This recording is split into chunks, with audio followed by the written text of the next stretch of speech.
பல மாதங்களாக கடலில் மீன்பிடி பாதிப்பு. மீனவர்களின் வாழ்வாதாரம் ஸ்தம்பிதம். செம்மணி மனித புதைக்குழியில் அகழ்வு பணிகள். நாணய வடிவிலான தாயத்துடன் எண்புக்கூடு அடையாளம். நீதிபதி அலெக்ஸ் ராஜாவின் இடமாற்றம். ஆசிரியர் சங்கம் குற்றச்சாட்டு.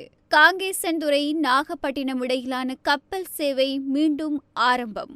யாழில் காணாமல் போன மீனவர்கள் தேடும் பணி தீவிரம். ஆசிரியர் இடமாற்றத்தின் 3வது பட்டியலில் குறைபாடுகள்.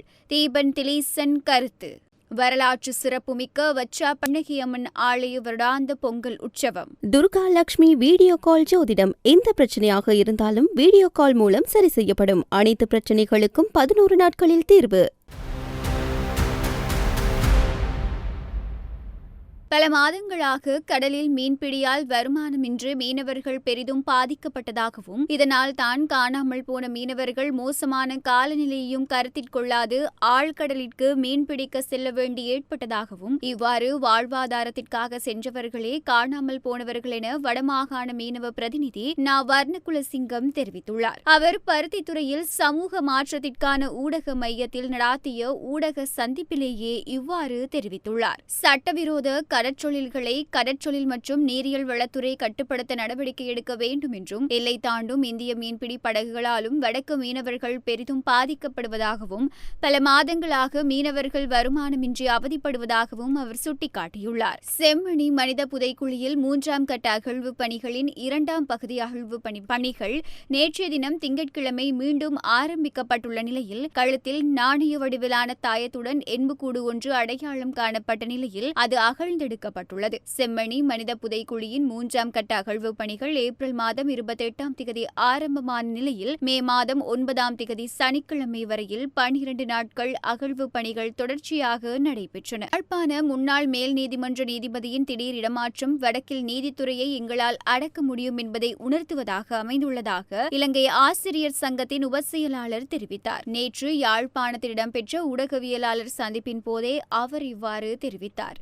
அவர் மேலும் தெரிவிக்கையில், யாழ்ப்பாண மேல் நீதிமன்ற நீதிபதியாக இருந்த அலெக்ஸ் ராஜா அவர்கள் திடீரென பதுளைக்கு இடமாற்றம் செய்யப்பட்டார். இந்த பின்னணியில் அவர் கையாண்ட வழக்குகளே காரணம் என யாழ்ப்பாண சட்டத்தரணிகள் சங்கம் குற்றம் சாட்டியுள்ள நிலையில், வடமாகாண ஆளுநரும் ஒரு அமைச்சர் ஒருவரும் இதன் பின்னணியில் இருப்பதாக நம்பத்தகுந்த முறையில் அறிவதாகவும் குற்றம் சாட்டியுள்ளனர். காங்கேசன்துறைக்கும் நாகப்பட்டினத்துக்கும் இடையில் பயணிகள் போக்குவரத்து சேவையில் ஈடுபடும் சுபம் நிறுவனத்தின் சிவகங்கை கப்பலானது நாளை தொடக்கம் மீண்டும் சேவையில் ஈடுபடும் என அந்த கப்பல் நிறுவனத்தின் இலங்கைக்கான பணிப்பாளர் KMJ சீலன் தெரிவித்துள்ளார். கடலில் ஏற்பட்ட அசாதாரண காலநிலை காரணமாக கடந்த சில வாரங்களுக்கு முன்னர் குறித்த கப்பலானது பழுதடைந்த நிலையில் போக்குவரத்து சேவையானது இடைநிறுத்தப்பட்டது. கப்பல் போக்குவரத்து வழமை போல் சவர்ந்தேனிய 6 நாட்களும் இடம்பெறும் என தெரிவிக்கப்படுகின்றது. யாழ்ப்பாணம் பருத்தித்துறை பகுதியில் இருந்து கடந்த புதன்கிழமை இரவு கடலுக்கு சென்ற 4 மீனவர்கள் இதுவரை கரை திரும்பவில்லை.